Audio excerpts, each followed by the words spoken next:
The green bean hopper lid was heavy white oak, and when I finally unscrewed the brass plate on the underside, I found the original notarized partnership agreement folded flat inside a hidden compartment. I was a 58-year-old retired public school administrative assistant who had sunk my entire $134,000 pension into a small-batch coffee roastery with my son-in-law. By the end of that year, he was scrubbing my cooling tray in a denim apron that said "Ground My Trust," and every retail bag we shipped carried his fraud docket number. This is the story of how a forged dissolution, a $640,000 asset sale, and a $4,200 check for chaff came apart. My name is Ruth Alder. I am 58 years old, and for 30 years I worked as an administrative assistant for the Northbrook School District. I processed purchase orders, reconciled lunch funds, handled Medicaid billing for special education, and knew the signature of every principal in the district better than I knew my own. I could spot a mismatched line item in a $2 million budget by the second pass, and I had a filing system for every audit the state ever sent our way. My pension after 30 years was $134,000, which sounds like a lot until you realize it represented the first real liquidity I had ever held outside a 403(b) and a small savings account. The plan was not to sit still. My late husband Frank had been a cabinet maker, a quiet architect of small permanent things. He used to say that the strongest joints are the ones nobody can see. He died of a heart attack 8 years before I retired, and he left me a house, a shop full of tools, and a list in his handwriting of things I should never sign without a notary present. I kept that list folded in my wallet, and the last item read, "If someone will not wait while you read, do not sign." My daughter Lacey had married Brett Sloan 6 years before I retired. Brett had a degree in business administration and a personality that filled a room like cheap cologne. He had bounced through 4 jobs in 5 years, but when he showed up with a business plan for a small-batch coffee roastery called Blue Ridge Beanworks, I wanted to believe he had finally found his footing. He had a Proster sample roaster, a pallet of green Ethiopian Yirgacheffe, and a signed letter of intent from 2 local cafes. He had a spreadsheet with a projected gross margin of 22%, which I knew from years of school budget season was not a guarantee. It was a hope. Still, I agreed to invest my entire pension, $134,000. We signed a notarized partnership agreement at the office of a mobile notary named Carol, who came to my kitchen on a wet Tuesday afternoon. The agreement gave me a 50% stake in the LLC, joint authority over any sale of assets, and 1 non-negotiable clause. The roastery would provide free coffee for the grief ministry at St. Anne's Church every Sunday for as long as the business existed. That clause was not a joke. After Frank died, the grief ministry had been the only room where I could cry without scaring the neighbors. I wanted the coffee to be a gift that kept showing up. Frank had built the green bean hopper for the roastery before he died. It was white oak with a thick lid, and on the underside of that lid he had screwed a small brass plate that said, "Beans, not people, should be roasted." I thought it was a woodworker's joke. I did not know the lid had a hollow core, and I did not know how much Frank had already seen. For 2 years, Brett handled green coffee buying, wholesale accounts, and the cupping notes. I kept the books, filed the sales tax reports, and ran the inventory log with a pencil and a paper ledger, because I did not trust a spreadsheet I could not touch. We did decently.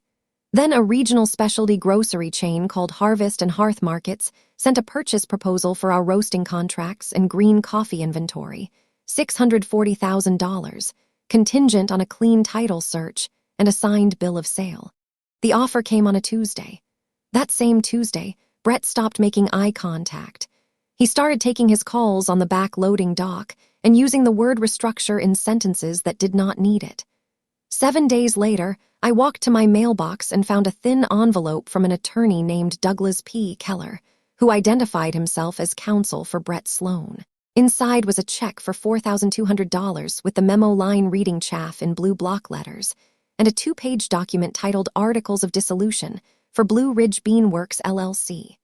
The signature at the bottom was a shaky approximation of my name, Alice R. Alder, except I have never signed with my middle initial. The notary stamp belonged to a woman named Gina R. Alvarez, a notary I had never met. The letter said the business had been dissolved by mutual consent, the assets sold to Harvest and Hearth for $640,000, and my 50% interest had been valued at $4,200 after liabilities. I stood in the driveway in my garden clogs and read the sentence 3 times, the way I used to read state funding formulas when they did not add up. The coffee roastery I had funded with my retirement was gone. I called the bank's business line, and an automated system told me the Blue Ridge Beanworks account had been closed on the previous Friday. I called the county clerk, and they confirmed a certificate of dissolution had been filed electronically at 4:47 p.m. on the prior Friday, with an attached affidavit signed by Ruth Alder. The clerk read me the last 4 of the notary's commission number, which matched nothing in my records. I asked for a certified copy, and she said it would take 3 business days. I paid the fee over the phone with my own credit card. I called Brett, and the call went to voicemail. I left a message saying, "Call me back." I did not mention the check. I wanted to hear his voice first. Within a day, Brett and Lacey showed up at my front door. Lacey brought a store-bought lemon cake and a folder of paperwork. Brett wore a navy sport coat and kept patting my shoulder like I was a confused widow in a made-for-TV movie. They used words like consolidate, simplify, and protect. They said I should not be alone while I processed the paperwork. They said I needed to let them take care of me. Lacey called me Mom in a voice she had not used since high school, and Brett said, "The last thing Frank would have wanted is for you to worry about legal details." On the second afternoon, they drove me to the roastery to collect my personal things. The space was already half empty. The Probet drum roaster had a yellow sold tag taped to the control panel. The pallet racks where we stored burlap sacks of green coffee had been broken down. The green bean hopper, my old Frank-built hopper, had been dragged to the loading dock and marked with a black grease pencil as scrap. Brett kicked the wooden lid with the toe of his Italian loafer and said, "That thing is warped and worthless. Toss it." Lacey rolled her eyes and told the moving crew to put it in the dumpster. I waited until they were both inside arguing with the buyer's inventory clerk about the condition of the Giessen roaster. Then I climbed into the dumpster. It was a green construction dumpster behind the loading dock, half full of broken pallet boards and roasting profile charts. I used a milk crate as a step, and I dragged the hopper lid out from under a broken desk and a bag of used burlap sacks. The lid was wedged tight, and when I pulled it free by the brass plate, a sliver of white oak bit into my palm. I still have the scar. I told myself I was taking the lid for sentimental reasons, because the brass plate was warm in my hands and Frank had made it.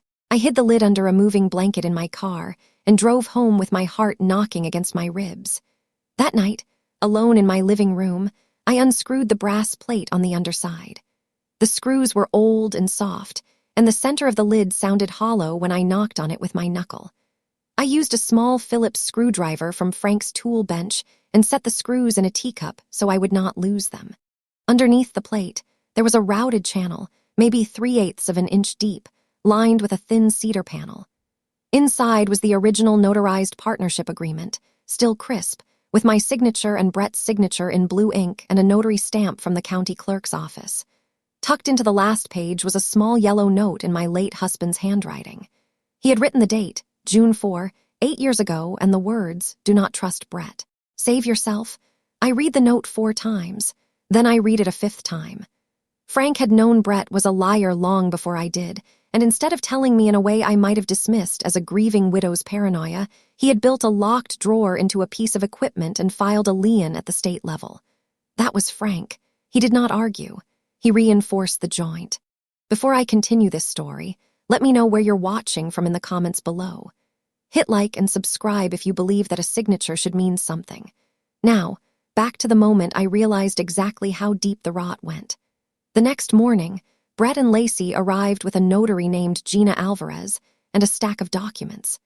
They told me I needed to sign a durable power of attorney so Lacey could handle my affairs while I grieved the loss of the business. They also wanted me to sign a quitclaim deed on my house, a form titled Authorization to Consolidate Retirement Accounts, and an affidavit affirming I had voluntarily agreed to the dissolution of Blue Ridge Beanworks for $4,200.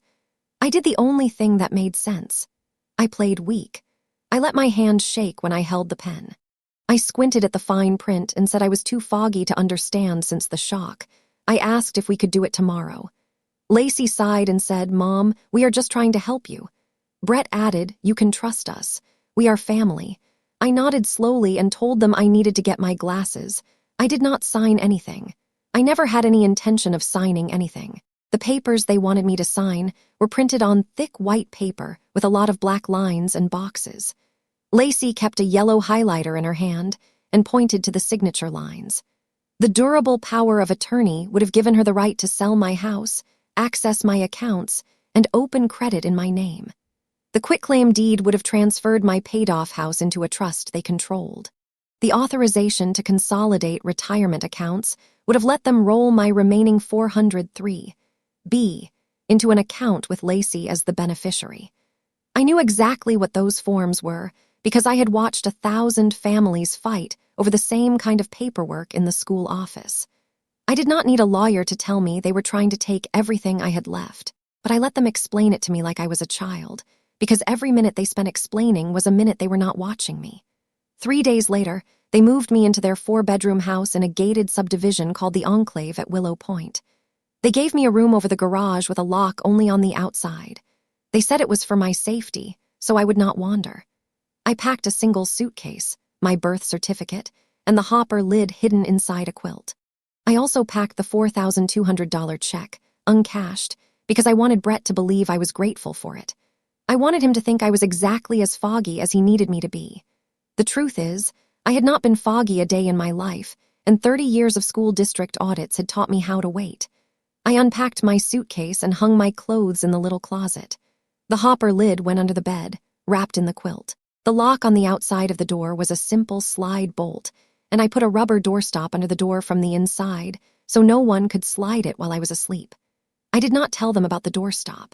Living in their house was like living inside an overdraft notice.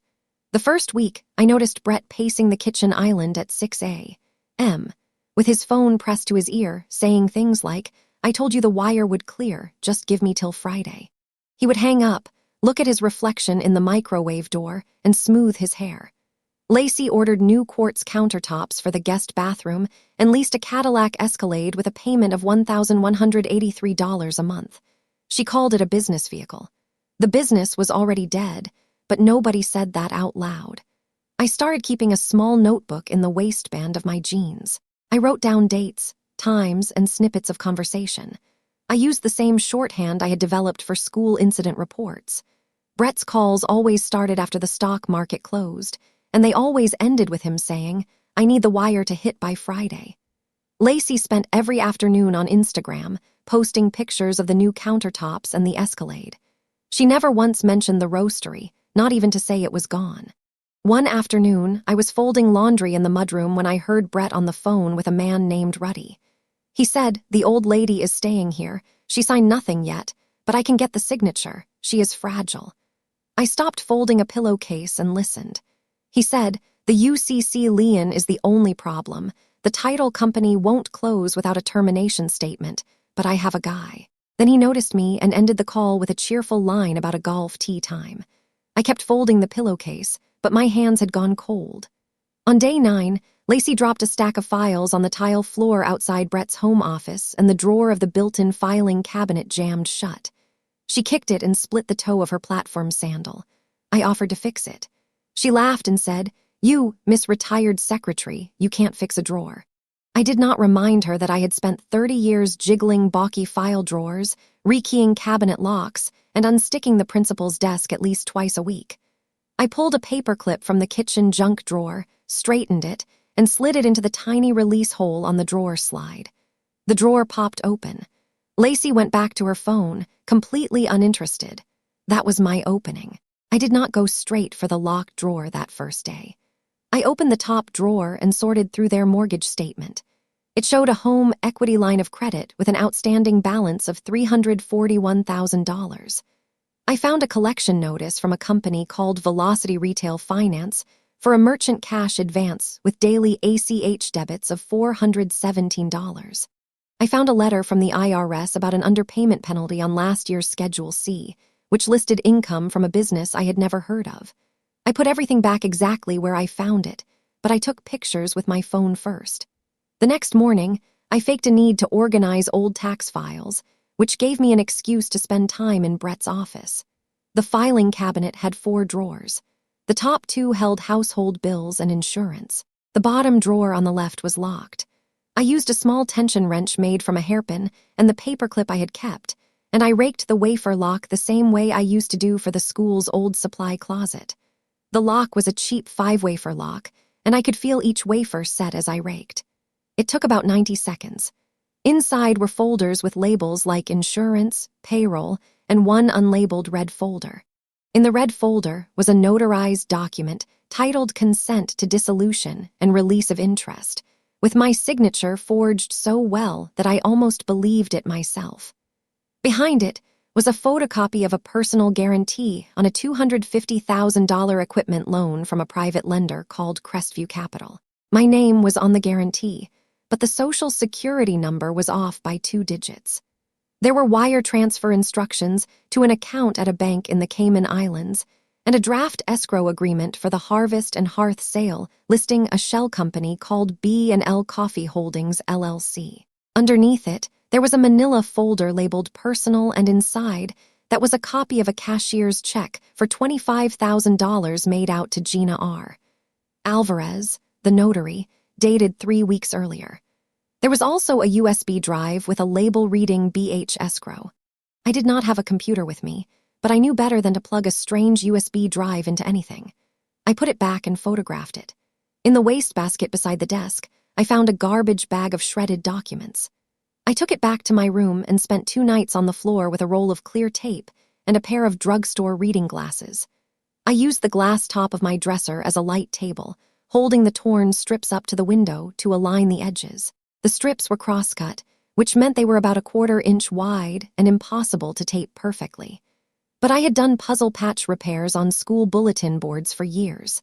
I used a roll of clear tape, a pair of tweezers from my cosmetic bag, and a magnifying glass I used to read fine print. I reassembled the pages on the back of a large framed picture I had taken off the wall. I found a loan application for $180,000 in my name, with my alleged signature, my name misspelled as Ruth Callahan, and a notary stamp from a notary whose commission had expired the year before. The loan application was dated 2 weeks before the Harvest and Hearth offer, which meant Brett had been planning this before the offer even arrived. I found a schedule of assets sold to Harvest and Hearth, listing the green coffee inventory at $312,000 and the roasting contracts at $328,000. I found a handwritten note in Lacey's curling handwriting that said, "Mom will be blamed if we move fast. She has no lawyer." There was also a page of practice signatures, my name written 20 times in pencil, with the loops of the A and alder getting smoother each time. That page made me sick in a way the financial numbers did not. 30 years of school budgets had taught me how to read a general ledger and spot a fabricated line item. I cross-referenced the Roastery's bank statements, which I had kept from my bookkeeping files, against the draft escrow statement. The payout was going to be and L Coffee Holdings, LLC, not to Blue Ridge Beanworks. There was a $78,000 management fee to a company called Callaway Consulting that I had never heard of. There was a $52,000 equipment note that did not exist on our books. I also compared the inventory log I had kept with the schedule of assets. My log showed 22,000 pounds of green coffee at an average landed cost of $1.92 per pound. The schedule of assets listed the green inventory at $312,000, which was close, but it double counted the same lot of Brazilian Santos, adding an extra $41,000. The roasting contracts were valued at $328,000, but 2 of the contracts had termination clauses that required written consent from both partners. Brett had signed my name on those termination consents as well. The math did not add up, and I could prove it. 30 years of reconciling lunch funds meant I could spot a penny discrepancy in a $200,000 ledger. I did not need a forensic accountant to see the pattern. The forged dissolution was the door, the forged personal guarantee was the frame, and the Cayman wire instructions were the key. They needed me to sign one more piece of paper, and then they would have walked away with everything while I was left holding the debt. I photographed every page with my phone, using a scanner app that saved them as PDFs to a cloud drive. I also made a second copy on a USB drive that I taped inside the lining of my suitcase. I had learned from Frank to always keep a duplicate in a different place. The dead man's switch was not an afterthought. It was Frank's last piece of joinery. Folded inside the hopper lid, beneath the original agreement, was a UCC-1 financing statement filed by Frank Alder 8 years earlier, naming me as the secured party on all equipment, inventory, and accounts receivable of Blue Ridge Beanworks. Frank had filed it with the Secretary of State 2 weeks before he died, and he had noted on the form that the only person authorized to terminate the lien was me, in person, with a government-issued ID and a notary present. A UCC-1 financing statement is not a dramatic document. It is a 2-page form with the debtor, the secured party, and a box for the collateral description. Frank had typed my name, Ruth Alder, as the secured party. The collateral was listed as all equipment, inventory, accounts receivable, chattel paper, and general intangibles, now owned or hereafter acquired. He had filed it online through the Secretary of State's office and paid the filing fee with a check from our joint account. He had also checked the box that said the filing was to be continued in the event of death, which meant it survived him. That was the dead man's switch. Brett could forge my name on a dissolution, but he could not forge the Secretary of State's records. The forging of the dissolution had been bad, but the UCC one was an anchor. The title company for Harvest and Hearth had run a lien search and found it. The sale could not close until I signed a UCC-3 termination statement. I called the only person I trusted at the bank, a compliance officer named Dana Whitfield, who had handled the Roastery's small business account. I told her I had the original agreement, the forged dissolution, and a UCC one filed by my late husband. Dana went quiet for a long time. Then she said, "Mrs. Alder, I need you to bring me the original hopper lid and every document you have. This is not just a civil dispute. It is wire fraud, bank fraud, and elder exploitation." She told me the bank had already flagged the wire transfer to the Cayman account as suspicious and had frozen it pending an internal review. She said the bank had filed a suspicious activity report under the Bank Secrecy Act and that a federal investigator from the U.S. Attorney's Office had been assigned. She asked if I could help her gather final proof. I said I had a red folder and 2 nights of taped-together paper that would do exactly that. I met Dana at a branch office on a Thursday afternoon. She scanned every page, initialed a chain of custody form, and locked the originals in a tamper-evident bag. She told me the next step would be controlled. She said, "When they take you to the title company, do not sign anything. Just say the words we agreed on. We will handle the rest." Dana showed me a copy of the suspicious activity report she had filed. It was a 3-page PDF with a reference number and a line that said, "Suspected elder financial abuse and wire fraud." She said the bank had frozen the wire transfer to the Cayman account under the Bank Secrecy Act, and that the Office of Foreign Assets Control had placed a hold on the receiving bank.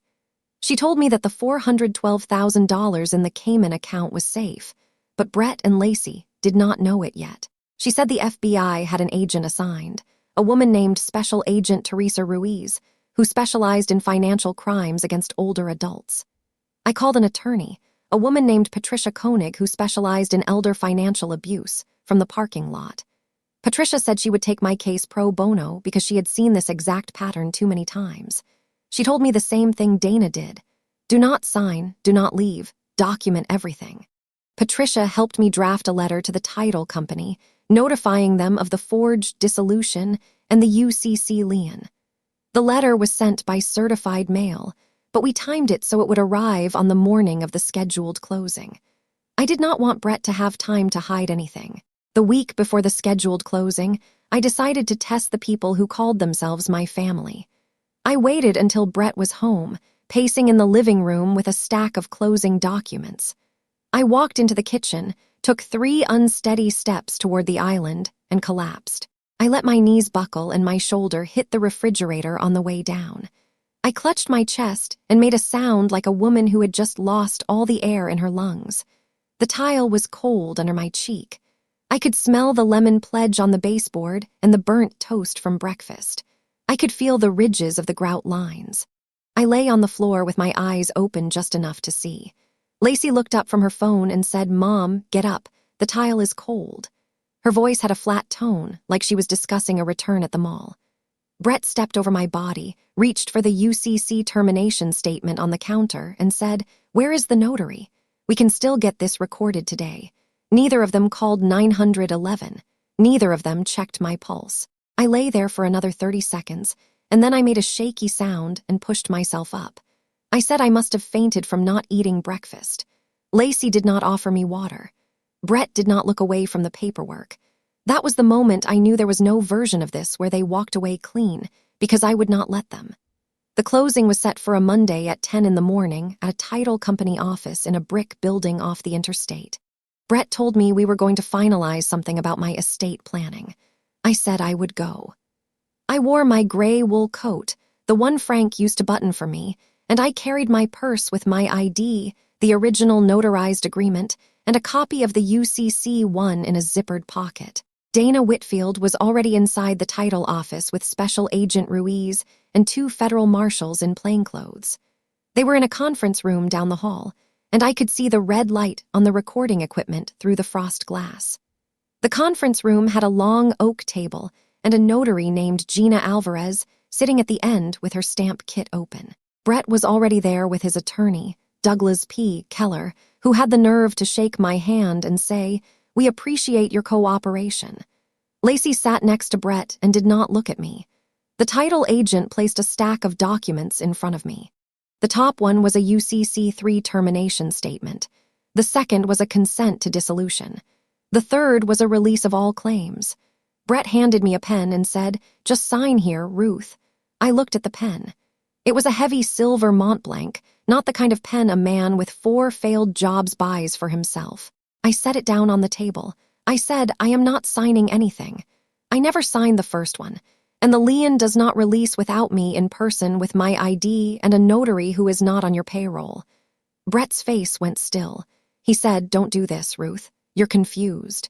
Then Special Agent Ruiz opened the door and said, "Brett Sloan, Lacey Sloan, you are under arrest for wire fraud, bank fraud, aggravated identity theft, and exploitation of a vulnerable adult." The marshals moved in. Lacey started crying, but her hands were already behind her back. Brett just sat there with his mouth open. Gina Alvarez tried to leave through the side door, and a marshal put a hand on her shoulder. The title agent stood up and started collecting the papers like they were on fire. After they were taken out, Dana Whitfield came into the room and hugged me. She said, "The wire to the Cayman account is frozen, and the title company has voided the sale. The UCC lien did what Frank designed it to do." Patricia Koenig arrived 20 minutes later with a court order freezing all of Brett and Lacey's personal accounts and a temporary restraining order preventing them from coming within 500 feet of me or the Roastery. The aftermath took almost a year, but it was thorough. Brett Sloan pleaded guilty to wire fraud, bank fraud, aggravated identity theft, and elder exploitation. He was sentenced to 87 months in federal prison and ordered to pay full restitution. Lacey pleaded guilty to conspiracy to commit wire fraud and was sentenced to 36 months, with an additional 3 years of supervised release. The house in the enclave at Willow Point, the Escalade, the quartz countertops, every piece of it was seized and liquidated. The Cayman account was repatriated and returned to the Roastery's estate. Gina Alvarez lost her notary commission and was convicted of fraud. Douglas P. Keller was disbarred. Harvest and Hearth voided the sale, but their insurance paid a settlement to the business because their own due diligence had missed the forged signatures. I used the settlement and the recovered assets to restart the roastery under a new name. I called it Roast of Deceit Coffee. The UCC lien was terminated properly, but only after the sale was voided and every account was settled. I kept the original hopper lid and the brass plate. Frank's note, "Do not trust Brett, save yourself," is framed above the register. The Grief Ministry at St. Anne's still gets free coffee every Sunday, and I added a second weekly delivery to the women's shelter. Brett served most of his sentence, but as part of his supervised release, the federal court approved a community restitution program. He was assigned to 200 hours of unpaid labor at a local nonprofit, and because every other nonprofit in the county refused to take him, His probation officer approved an arrangement with my attorney. He scrubs the cooling tray at the Roastery on Saturday mornings. He wears a denim apron that says "Ground my trust," and he is not allowed to speak to customers or touch any financial documents. Every retail bag of Roast of Deceit coffee has his federal fraud docket number printed on the bottom, just above the batch date. I do not do it to be cruel. I do it because a signature should mean something, and because Frank always said the strongest joints are the ones nobody can see. Frank was right. He had seen Brett for what he was long before I did, and instead of shouting it, he built a locked drawer and filed a lien. He did not try to control me. He gave me a way to save myself when I was ready to see the truth. I think about that every time I hear the roaster humming. Family is not a word you inherit. It is a contract you renew, and some people should never be given the pen. Have you ever discovered a dark secret about someone you trusted completely? How did you handle it? Let me know in the comments below. If you believe that a signature should mean something, hit like and subscribe. This is Ruth Alder, and I will see you in the next story.